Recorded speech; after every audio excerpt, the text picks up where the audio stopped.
السلام عليكم ورحمة الله تعالى وبركاته. كيف أخباركم وصحتكم وعافيتكم؟ إن شاء الله كويسين الحمد لله. اليوم يا إخواننا نحضر لكم طريقة الكنافة السودانية البلدية. يا إخواننا طبعا هي مكوناتها حلوة وبسيطة، ويعني أي زول ممكن يطبقها. ونبدأ معاكم نقول بسم الله. أول حاجة إخواننا عندي هنا طبعا بلح، وهو التمر معروف ومطلع منه النواء. وعندي هنا 4 قطعة بتاعت بسكويت مكسرة مبروشة، مكسرها طبعا ما ناعم شديد. وعندي هنا فول سوداني مقلي طبعا برضو مكسراه ما مكسراه على الآخر. وعندي هنا جوز الهند، وعندي هنا شوية من الملح، وهنا عندنا ليمونة و4 قطع بتاعت حبهان. وعندي هنا سكر وخميرة الحلويات أو الباكنج بودر. وعندي هنا 4 كباب من الطحين أو الدقيق. ونبدأ معاكم يا إخواننا الطريقة. طبعا السكر والليمون والحبهان نعمل شرية ونخطهم على النار. إخواننا طبعا هنا أنا عندي طبعا 3 كباب بتاع السكر، نقوم ننزل بيهم الحلة بتاعتنا ونضيف عليهم موية. 3 كباب طبعا بتاعت موية نضيف عليهم الهبهان، ونحرك شنو على البارد لغاية ما السكر حقنا يدوب. بعد ذاك شنو نقوم نخطه في النار.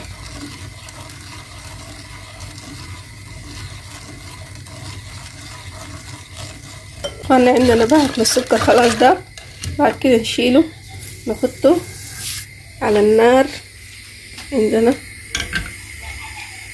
في العين الصغيرة. طبعا خطاه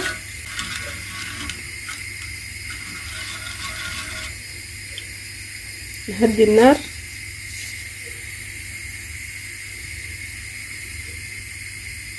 نخليه يغلى براحته ياخد زمنه.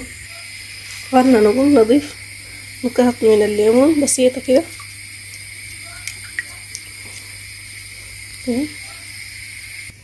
اخواننا طبعا هنا دي المرحلة الثانية. هنا عندي طبعا الملح والباكنج بودر والدقيق، وعندي موية، وهنا عندي طبعا بولة واسعة. اضرب الدقيق مع بعض، اضربهم مع الموية والباكنج بودر ومع الملح، بقوم بضربهم مع بعض وبخليهم ياخدوا راحتي.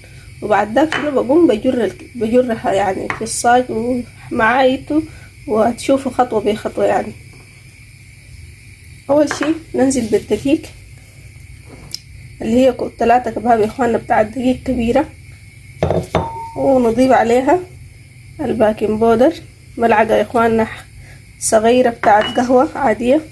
وعندي هنا برضو ملعقة بتاعت ملح صغيرة.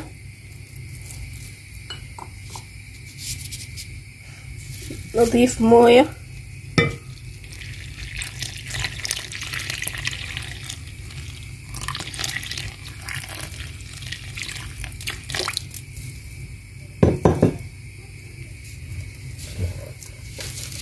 بعد كده نشغل المضرب اليدوي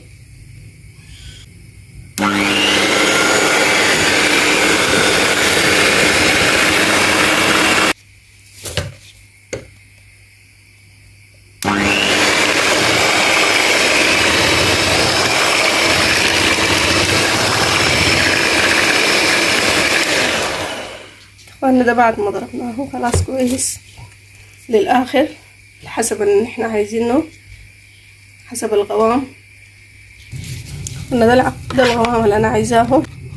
خليه شوية كده ياخد راحته شوية، وبعد ذاك شنو نقوم نعمسه معاكم. اخواننا دي المرحلة بعد كده الثالثة.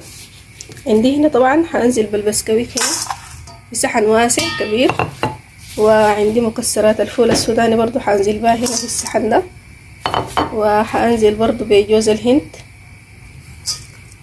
واضيف عليهم برضو البلح. دي نقوم شنو نخلطها مع بعض.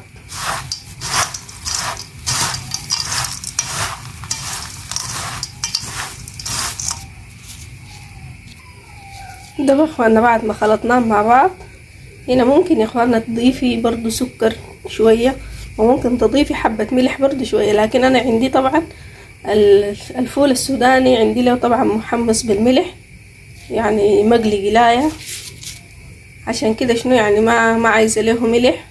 وتانيا البلح برضو يعني بكون حلو وكده كفاية، لكن ممكن يعني زول لو حاب ممكن تضيف سكر. وانا طبعا هنا جينا نعص كنافتنا خلاص، بس ده كنا كاس عجين، وعندي هنا قرقريبة بقول لها عواسة، في ناس عادي طبعا بيعرفوها، يعني ممكن تعوسي بأي حاجة، ما ضروري يعني يكون عندك قرقريبة ولا يكون عندك كاس، المهم يعني بأي حاجة تمشي.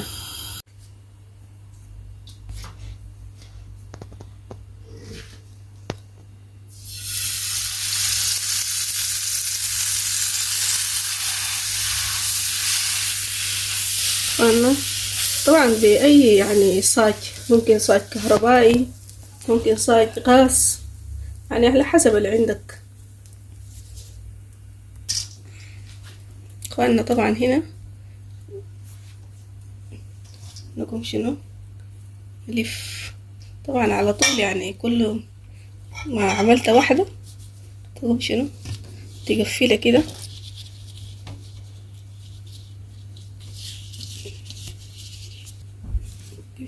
فكده بالطريقة دي يا اخواننا، بالراحة بالراحة عشان شنو ما تتشرط لك.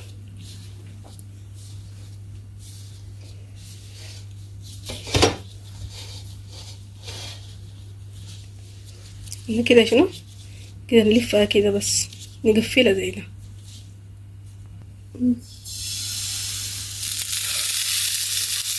نقصها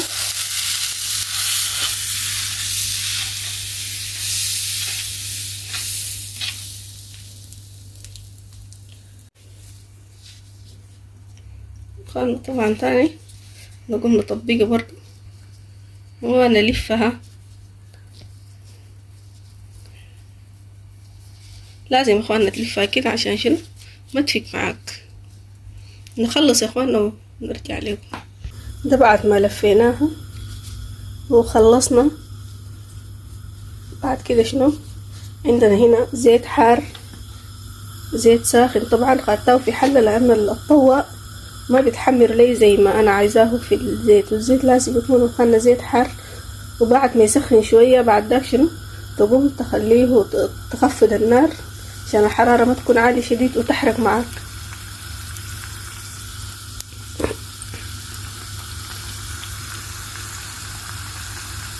طبعا طريقتها قريبة للطريقة بتاعت القطايف، محمرة محمرة تكون يعني لونها يكون ذهبي حلو كده جميل. عندي هنا طبعا برضو صحن حط فيه مناديل بتاعت مطبخ عشان شنو الزيت يتشرف فيه ما يخرب لي الكنافة حقتي. نحمره وبعد ذاك نرجع له. اخوانا بعد حمرنا التحميرة الاولى اخدت اللون الذهبي الجميل الحلو ده، وبعد كده شنو نطلع الثانية برضو قربت تستوي نخلص ونرجع له. ده بعد التحمير اتحمرت كويس لونها بقى ذهبي وحلو. بعد كده شنو نقوم نحطها في السيرفيس بتاع السيرفيس البايركس، نرصها ونرجع له. بعد كده نسقيها الشريحة حقتنا.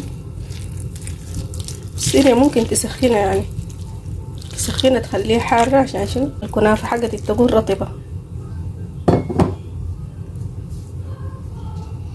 تسلموا كتير ودمتم على ألف خير، يديكم العافية.